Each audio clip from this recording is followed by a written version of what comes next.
In space, no one can hear you scream. It is the most famous fact about the universe beyond our atmosphere. Space is a vacuum, and sound cannot cross a vacuum. There is no air to carry it. The cosmos, we are told, is perfectly, eternally silent. And yet, 240 million light years away, in a place called the Perseus cluster, a black hole has been holding a single, unbroken note, one pitch, sustained for longer than there have been human beings to listen. Both of these things are true. The question is how. To understand the deepest sound ever detected, you first have to forget what you think silence is.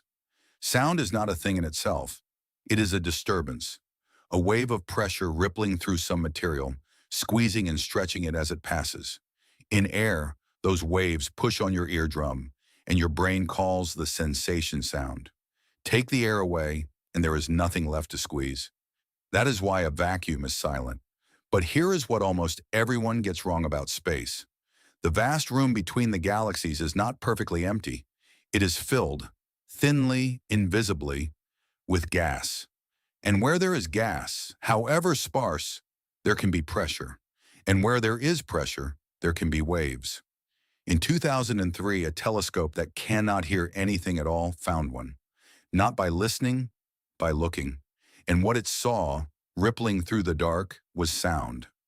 Galaxy clusters are the largest structures in the universe held together by their own gravity. Hundreds or thousands of galaxies, swarming in a shared gravitational well. But the galaxies themselves are not the main event. Most of the ordinary matter in a cluster is not locked inside stars. It floats between them as a vast ocean of gas so hot, tens of millions of degrees, that it glows not in visible light, but in X-rays. We cannot see it with our eyes. To human vision, the space between those galaxies looks empty and black. It is anything but. This is the intracluster medium, a thin, searing plasma that fills the cluster from edge to edge, dwarfing the galaxies inside it. And thin as it is, far emptier than any vacuum we can make on Earth, it is still a medium. It can be pushed, it can be compressed, it can carry a wave. All it needed was something vast enough to strike it. At the center of the Perseus cluster, something was. That something is a supermassive black hole, buried in the heart of a galaxy called NGC 1275, at the cluster's core.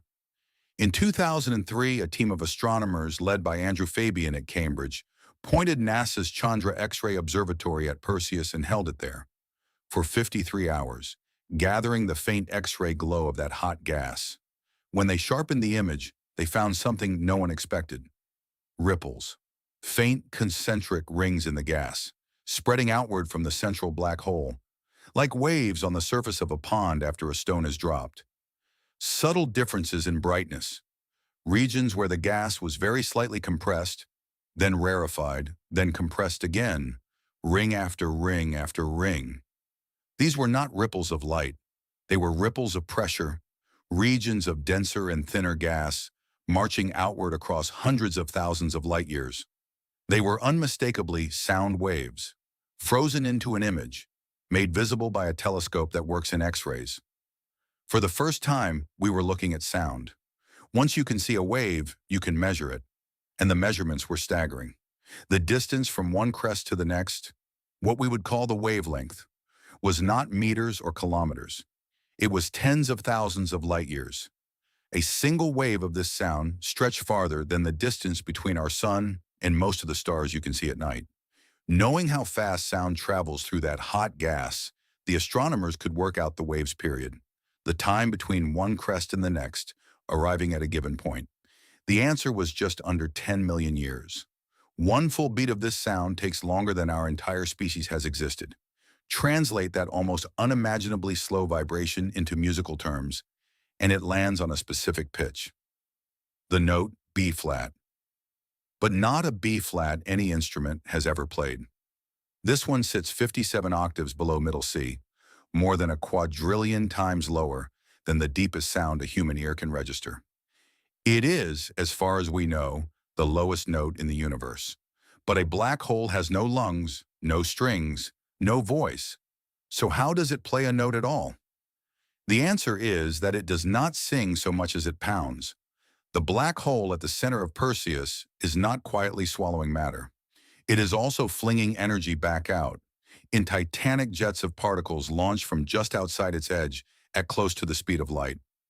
Those jets slam into the surrounding gas and blow it aside, carving out enormous bubbles, cavities in the plasma, each one large enough to swallow our entire galaxy.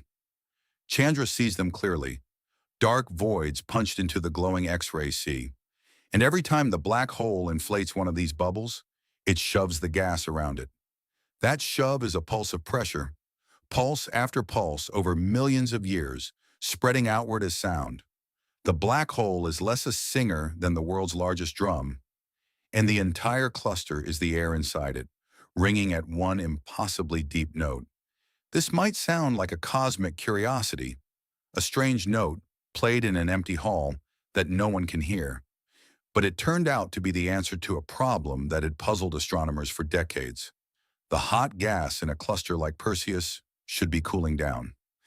As it glows in X-rays, it radiates energy away, and cooling gas should sink to the center, grow dense, and collapse into a frenzy of new stars. By every expectation, the heart of Perseus should be a factory of star formation. It is not. Something is reheating the gas, almost perfectly, holding it in balance. And for years, no one knew what. The sound waves are the missing piece. As they ripple outward, they carry the black hole's energy with them and gently deposit it into the gas, keeping it warm enough to resist its own collapse. The deepest note in the universe is also a thermostat. One black hole beating like a slow heart, regulating the fate of an entire cluster of galaxies. For nearly 20 years, this note existed only as ripples in an image, a sound we could see but never hear. The pitch was simply too low. No human ear, no microphone, no instrument on Earth could ever respond to it. So in 2022, for NASA's Black Hole Week, scientists did the only thing they could.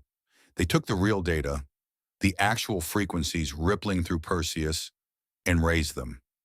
Up by 57 and then 58 octaves, scaling the pitch higher by a factor of more than 100 quadrillion, until at last it crossed into the narrow band that human ears can hear. What came out was not invented and not a sound effect. It was the genuine voice of the Perseus black hole, shifted into our register, a low, mournful, wavering moan, like wind across the mouth of an impossibly vast cave. Millions of people listened. For the first time in cosmic history, the universe's deepest note was played back to ears small enough to hear it. In space, no one can hear you scream. That much is still true. Your voice would die the instant it left your lips. But silence and emptiness are not the same thing. The space between the galaxies is not a void. It is an ocean. And across it, slow waves are forever moving, set in motion by the darkest objects we know, carrying enough energy to shape the lives of galaxies. There is a note being played out there right now. It is older than humanity, deeper than hearing, and it has not paused once since long before we existed. We simply lack the ears. The cosmos was never silent. We were only ever listening on the wrong scale.